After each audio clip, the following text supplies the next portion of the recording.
নমস্কাৰ ছাত্ৰসকলক স্বাগতম জনাইছোঁ আছাম টেষ্ট ইউটিউব চেনেললৈ। মই যে তোমালোকৰ মাজলৈ লৈ আহিছোঁ কেইটামান মহৎ লোকৰ বাণী। সকলোৱে ভালদৰে শুনিছে আৰু যদি মোৰ চেনেলটো ছাবস্ক্ৰাইব কৰিব আৰু আগলৈ এনেকুৱা ধৰণৰ ভিডিঅ' পাই থাকিবলৈ চেনেলটো লাইক কমেণ্ট কৰিব আৰু যাতে চেনেলটো অতি সোনকালে গ্ৰ' হয় তাৰে কামনা কৰিলোঁ আৰু সকলোৱে চেনেলটো গ্ৰ' হোৱাত সহায় কৰে যে তাৰে আশা কৰি মই আজি ভিডিঅ'টো আৰম্ভ কৰিছোঁ। 1 নম্বৰ, ভয়ক জয় কৰাটোৱেই হ'ল মানুহৰ প্ৰথম কৰ্তব্য। এইটো কৈছে, এইটো মহৎ লোকৰ বাণী কৈছে কাৰ্লাইল। 2 নম্বৰ, সৃষ্টিৰ আটাইতকৈ সুন্দৰ বস্তু হ'ল ফুল, কিন্তু তাৰ শিপাবোৰ থাকে মাটি আৰু গোবৰত। D.H. লৰেন্স। এইটো খুবেই গুৰুত্বপূৰ্ণ কথা কৈছে, কিয়নো আমি সদায় এটা ফুলৰ দৰে অৰ্থাৎ ভাল মানুহ এটা হ'ব লাগিলে প্ৰথমে আমি খুবেই কষ্ট কৰিব লাগিব। আমি কষ্ট নকৰিলে তাৰ ফল নাপাওঁ আৰু আমাৰ কষ্টখিনি আমি শিপাখিনিতে আমাৰ কষ্টখিনি হয়, অৰ্থাৎ শিপাখিনি মাটিৰ তলত শিপা থাকে যেনেকৈ আমাৰ প্ৰথম অৱস্থাত বহুত কষ্ট হয়। সেইকাৰণে আমি প্ৰথম অৱস্থাত বহুত কষ্ট কৰিব লাগিব। সেইটো খুবেই ভাল মহৎ লোকৰ বাণী এটা তোমালোকে পাইছা। 3 নম্বৰ আছে, এইটো কোনে কৈছে এইটো নাই, নিজৰ লক্ষ্য স্থিৰ কৰিবা। সদায় আমি নিজৰ লক্ষ্যটো আমি স্থিৰ কৰিব লাগে। 4 নম্বৰ আছে, মানুহে নিজৰ ওপৰত বিশ্বাস ৰাখিব অৰ্থাৎ মানুহে সদায় নিজৰ ওপৰত বিশ্বাস ৰাখিব লাগে, কিয়নো হয় কিবা এটা কাম কৰিলে মই এইটো ছাকচেছ হ'ব পাৰিম। সেইকাৰণে আমি নিজৰ ওপৰত ছাকচেছ হ'ব পাৰিম বুলি বিশ্বাস থাকিলে আমি ছাকচেছ হ'ব পাৰিম, অৰ্থাৎ আমি সফলতা অৰ্জন কৰিব পাৰিম। সেইকাৰণে আমি নিজৰ ওপৰত বিশ্বাস ৰাখিব লাগিব। 5 নম্বৰ, অন্যক সহানুভূতিৰে চাবা।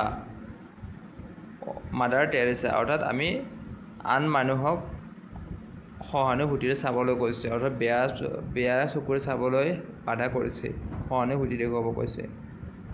কৰ্মেই উপাসনা হাইয়েই জীৱন। বিষ্ণুপ্ৰসাদ ৰাভা। অৰ্থাৎ আমি কাম কৰিলে ফল পাম, সেইকাৰণে আমি কামেই আমাৰ উপাসনা আৰু হাঁহিয়ে জীৱন, অৰ্থাৎ আমি হাঁহি থাকিলেই আমাৰ জীৱনটো সুখী হয়। অৰ্থাৎ আমি যেতিয়া আমি হাঁহি ফূৰ্তি কৰি থাকিম তেতিয়া আমাৰ মনটো ভাল থাকে, স্বাস্থ্যও ভালে থাকে। অৰ্থাৎ আমি সেইবুলি আমি এনে হাঁহি থাকিব নালাগে, আমি হাঁহিব লগা কথাতে হাঁহিব লাগে।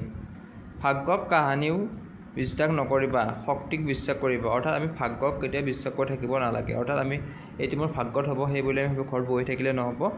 আমি সদায় আমি ভাগ্যক বিশ্বাস কৰি থাকিলে আমি কেতিয়াবা হয়তো আমি বিফলতা হ'ম। সেইকাৰণে আমি সদায় শক্তিক বিশ্বাস কৰিব লাগে, অৰ্থাৎ আমাৰ যিখিনি শক্তি আছে সেই শক্তিখিনিৰ দ্বাৰা আমি কাম কৰি যাব লাগিব। লক্ষ্মীনাথ বেজবৰুৱা। 8 নম্বৰ, মানুহৰ হাতত অহিংসা শক্তিয়ে সৰ্বশ্ৰেষ্ঠ শক্তি। মহাত্মা গান্ধী। অৰ্থাৎ আমাৰ মানুহৰ হাতত আমাৰ অহিংসা, আমি অৰ্থাৎ কাকো হিংসা কৰিব নালাগে, সেইটো আমাৰ সৰ্বশ্ৰেষ্ঠ শক্তি বুলি মহাত্মা গান্ধী কৈছে, আৰু জাতিৰ পিতা মহাত্মা গান্ধী এই বুলি কৈছে।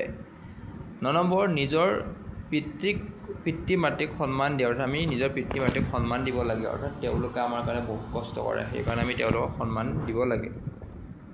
সত্যৰ সৈতে থকা মানে ধৰ্মৰ বাবে থকা, অৰ্থাৎ আমি সত্য এটা মানে আমি ধৰ্ম, যদি আমি সত্যত নাযাওঁ তেনে আমি ধৰ্মটো নাই। সেইটো খুবেই ইম্পৰ্টেণ্ট কথা কৈছে মহাত্মা গান্ধীয়ে কৈছে এই মহৎ লোকৰ বাণীটো। 11 নম্বৰ, বন্ধুত্ব ধনৰ দৰে ঘটিবলৈ সহজ, ৰখা কঠিন। Samuel Butler. বন্ধুত্ব ধনৰ দৰে ঘটিবলৈ সহজ, ৰখা কঠিন।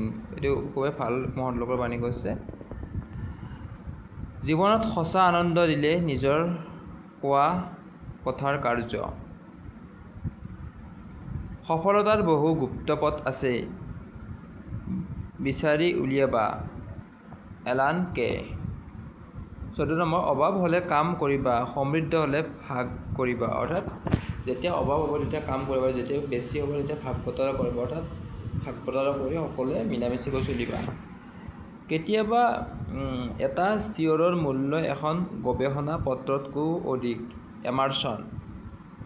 আজিৰ এই মহৎ লোকৰ বাণীখিনিত এইখিনি আছে আৰু কেইটামানৰ নাম নাই, এইটো তোমালোকে মহৎ লোকৰ বাণী এইখিনি তোমালোকে মনত ৰাখিবা, বহুত আগুৱাই যাব পাৰিবা। এইখিনি কৈয়ে মই আজি ভিডিঅ'টো ইমানে সামৰণি কৰিছোঁ। নমস্কাৰ।